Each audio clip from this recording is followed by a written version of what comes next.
Whoever believed that Jake Paul was going to win, that was an absolute fairy tale. Jake Paul versus Anthony Joshua is over. Thank God it's over. What a joke of a fight. From the minute he got into that ring, to get on the back foot and just start running around, it was quite pathetic, to be honest with you. There was never a world in which Jake Paul thought he could walk into the ring and dominate Anthony Joshua.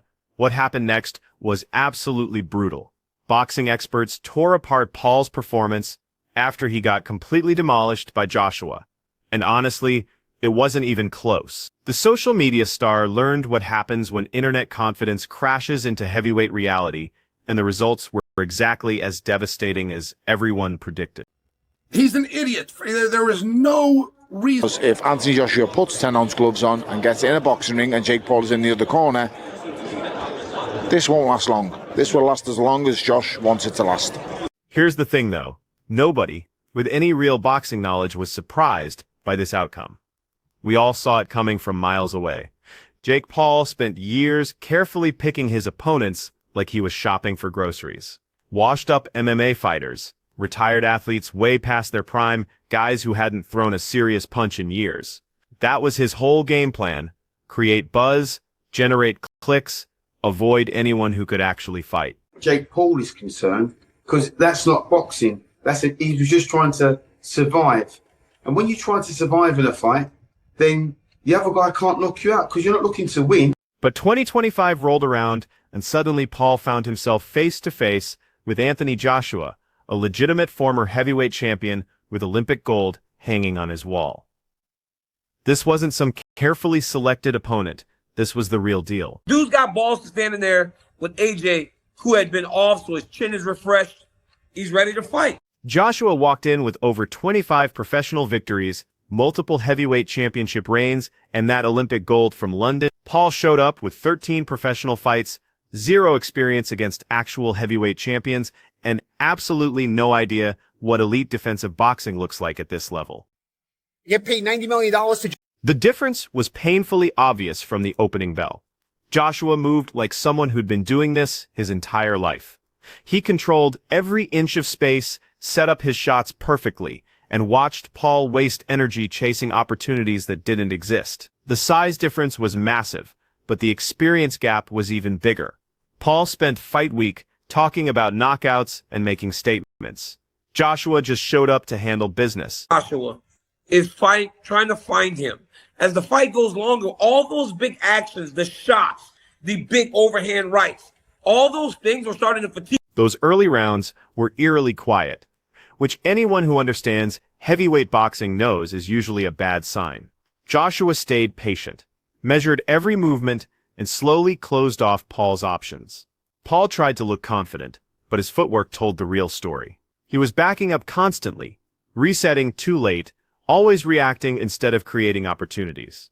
When the knockout finally came, it felt inevitable rather than shocking. You know, you're going to get knocked out anyway, dude. Like, I was hoping I could say, you know what, because he earned the respect of boxing fans by going out on his shield. Guy just ran for his life.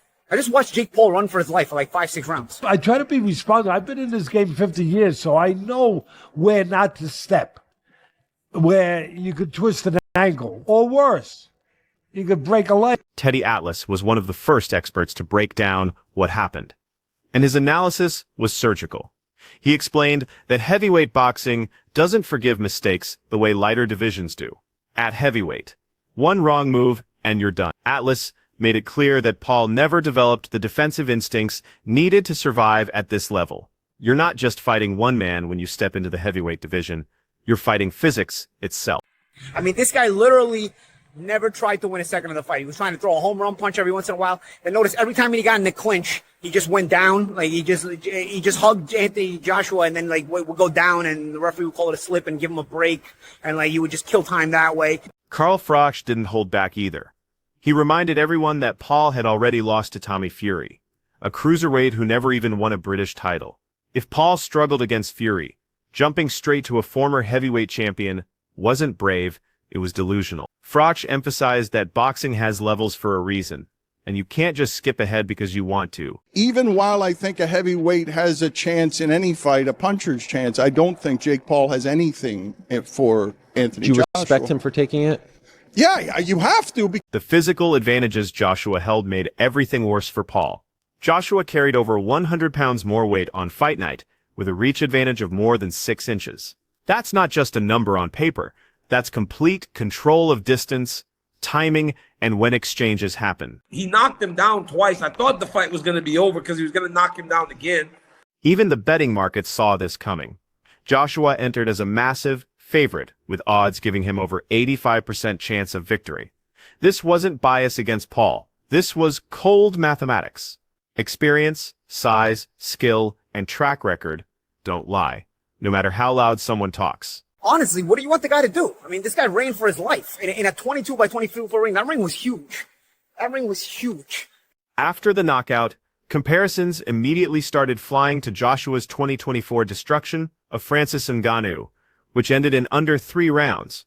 Ngannou had never been knocked out before that fight, not once in his entire combat sports career. Joshua did it cleanly and efficiently. Experts noted that Joshua's right hand travels close to 40 miles per hour, which is elite speed for someone carrying that much power. When that punch connects, fights end. It looked like that was the moment he was going to throw in the towel and say, you know what, I'm done, I'm injured, I'm hurt, I don't want to do that. But hats off to him, he got up and he kept fighting. We get to the 6th round and you can just tell that it's over. The technical breakdown of Paul's performance was even more damaging. He couldn't adjust after Joshua started setting traps. He walked straight into counterpunches instead of forcing messy exchanges. His timing was off, his exits were predictable, and he looked completely overwhelmed. Commentators agreed that the same right hand that folded Ngannou would have done exactly the same thing to Paul. In my life, I think my jaw is broken, by the way, so yeah. Let's go! It's definitely broke.